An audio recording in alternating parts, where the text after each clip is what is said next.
Boa tarde a todos, meu nome é Léo Ribeiro de Souza.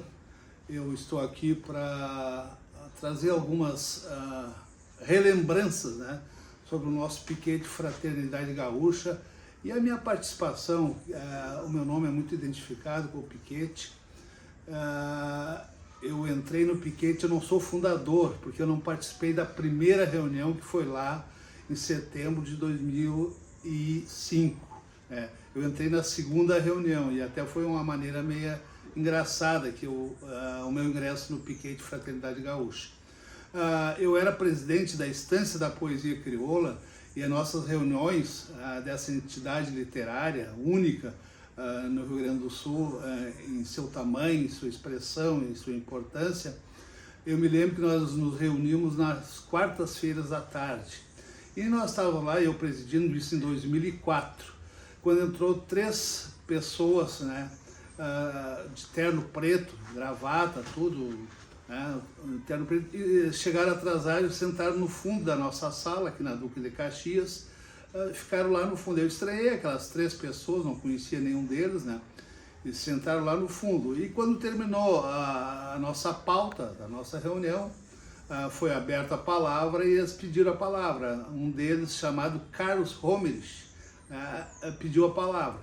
E ele se apresentou dizendo que era do piquete Mala de Garupa, né, da Grande Loja, e esse tinha um projeto que precisava do apoio da Estância da Poesia Crioula, que era um festival de poesias em Porto Alegre, abraçado, ancorado, patrocinado pela Grande Loja, pela maçonaria.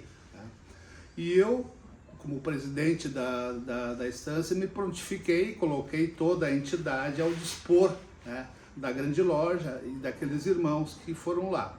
Isso foi em 2004. Passou-se quase um ano, voltou o Carlos Romerich, voltou e disse que infelizmente não recebeu o apoio, né, do grão-mestrado da época. Então aquela ideia do Festival de Poesia não seria efetivada. Aí eu fui convidado para entrar no Fraternidade Gaúcha pelo meu compadre, meu irmão, meu conterrâneo, Tomás Augusto Chu. E como eu disse, não foi a primeira reunião, mas foi a segunda, em outubro de 2005, e eu já levei para a primeira reunião a ideia desse festival de poesia. E foi abraçado inteiramente pelo Silvio Bustamante, que era secretário na época, e pelo o grão-mestre Juraci Vilela de Souza, que abraçou a ideia juntamente com todo o piquete Fraternidade Gaúcha. Por que eu estou falando tudo isso? É porque eu considero a tertúlia maçônica da poesia crioula um diferencial da nossa entidade, porque piquetes e centro de tradições e invernadas se criam às dezenas todo o mês. E o Fraternidade Gaúcha teria que ter um diferencial, e o nosso diferencial foi a criação da tertúlia maçônica da poesia crioula. Primeiramente, um festival prioritário para os irmãos, ou seja, para os maçons. Depois foi aberto para as esposas dos maçons, os filhos dos maçons, ou seja, mas ainda dentro da entidade maçônica. E com o sucesso que foi a primeira edição, foi um sucesso total, né? E as outras que se seguiram também.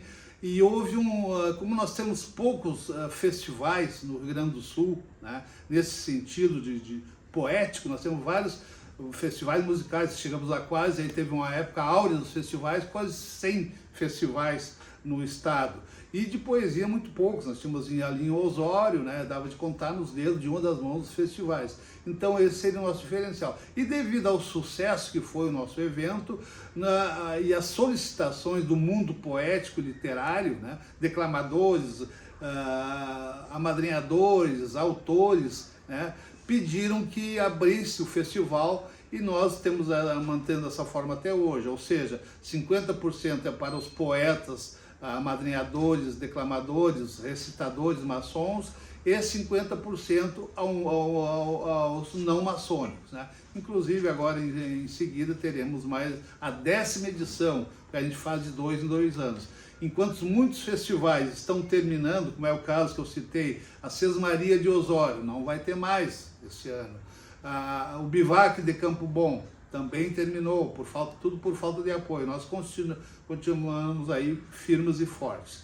Bueno, isso em se tratando do Festival Tertúlia Maçônica da Poesia Crioula. Depois, na sequência, nós resolvemos fazer, a gente percebeu, aí quando eu fui patrão, eu fui o segundo patrão do Fraternidade Gaúcha, fato que muito me honra, muito me orgulha, nós resolvemos criar, sabíamos, né, que muitos dos nossos irmãos, inclusive nos desfiles de setembro, nós tínhamos piquete aí com quase 30 integrantes, somente de irmãos maçons, resolvemos fazer as cavalgadas, que era muito comum na época, né? A pessoa, para desestressar do seu dia a dia, tinha o seu cavalo na hospedaria, ia lá e nos fins de semana andava a cavalo, e nós resolvemos fazer cavalgadas de maçons. Nós temos lá na Serra um potencial muito grande, encabeçado principalmente pela loja Fraternidade Terceira, todos os irmãos de campo, né?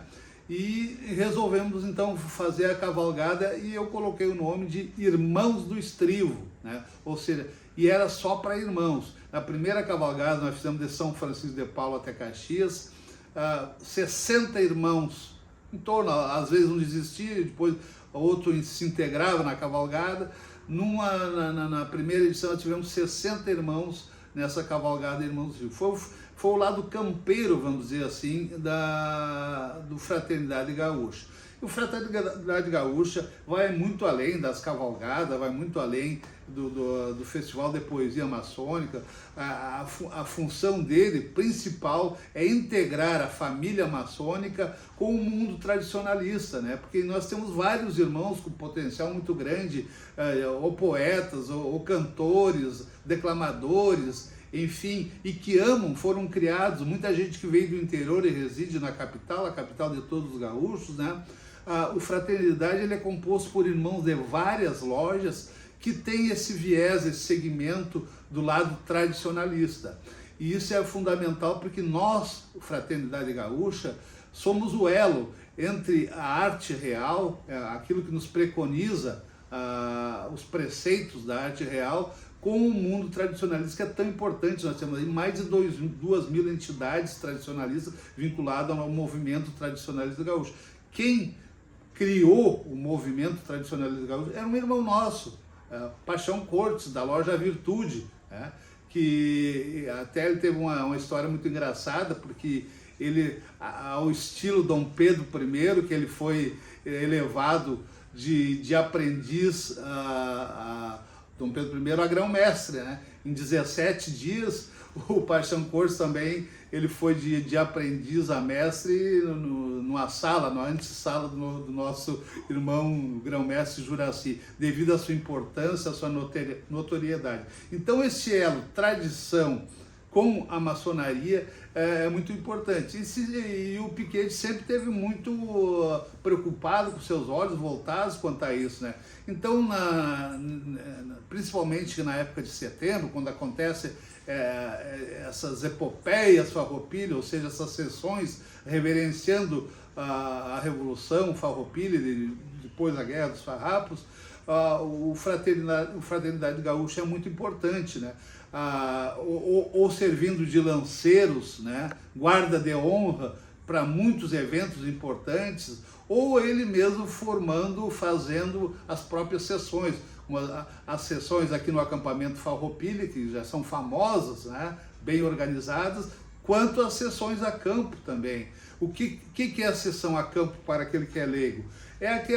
Nós estamos rememorando, né, com essas sessões, como faziam, como eu disse há pouco tempo, nossos irmãos farroupilhas. E eram tantos: Bento Gonçalves da Silva, Antônio de Souza Neto, Gomes Jardim, Pedro Boticário, né? Quantos e quantos irmãos. E como é que eles se reuniam naquela época, de 1835, daquele decênio épico que foi a Revolução? Eles se reuniam onde a logística permitia. Hoje está meio tranquilo o acampamento, não tem inimigos na volta, vamos fazer uma sessão maçônica. Vamos, então, de acordo com esse podiam, eles faziam essas sessões. E nesse sentido foram criadas 9 lojas, uma tem até hoje em Rio Grande, né? Então, algumas imperiais, outras republicanas, porque assim como tínhamos irmãos do lado republicano, como eu citei vários aqui, também o próprio lado imperial, o chefe, né? O Barão de Caxias, que na época ele não era duque ainda, era o Barão de Caxias também. Então, vamos dizer que houve, nesse sentido, até houve uma guerra mais tranquila, se pode dizer que existe alguma guerra mais tranquila ou menos sanguinária, como, por exemplo, foi em lá 1893, né? Então, onde não se respeitava, se degolava os prisioneiros, né? Mas, enfim, então o Fraternidade Gaúcha, preocupado com esse movimento todo de resgate da nossa história, de resgate daquilo que nos antecedeu, né? Faz essas sessões a campo também, rememorando tais fatos, como já fizemos em Uruguaiana 2 vezes, como fizemos anualmente aqui em Capão da Canoa, o Xangri-Lá, na loja Emílio Massot também, o Piquete é convidado a ir lá e fazer essas sessões. E nós temos muitas outras atividades também, como a participação da Comissão dos Festejos Farroupilhas, né? Sempre envolvido, foram 7 anos, né? Que o Piquete, inclusive com a vice-presidência, esteve a caso do nosso Piquete, da Comissão dos Festejos Farroupilhas, né? E sempre envolvido, então organizando, muitas vezes o Piquete tomava a frente, o Fraternidade da Gaúcha tomava conta, e esses desfiles, essas comemorações só saíam da maneira que saíam em função da presença do Piquete nesses eventos. Então nós estamos aí com muito orgulho, muitas entidades acabaram, começaram e terminaram. Nós, do Fraternidade Gaúcha, estamos aí mantendo a tradição, mantendo esse elo e com o apoio de todos os integrantes, todos os ex-patrões, todos aqueles que voluntariamente, né, se dedicam nessa labuta da preservação da tradição gaúcha, tendo como amparo o Fraternidade Gaúcha, e nós, do Fraternidade Gaúcha, tendo na retaguarda o nosso grande Oriente do Rio Grande do Sul, que nunca nos furtou apoio nenhum. Seria isso.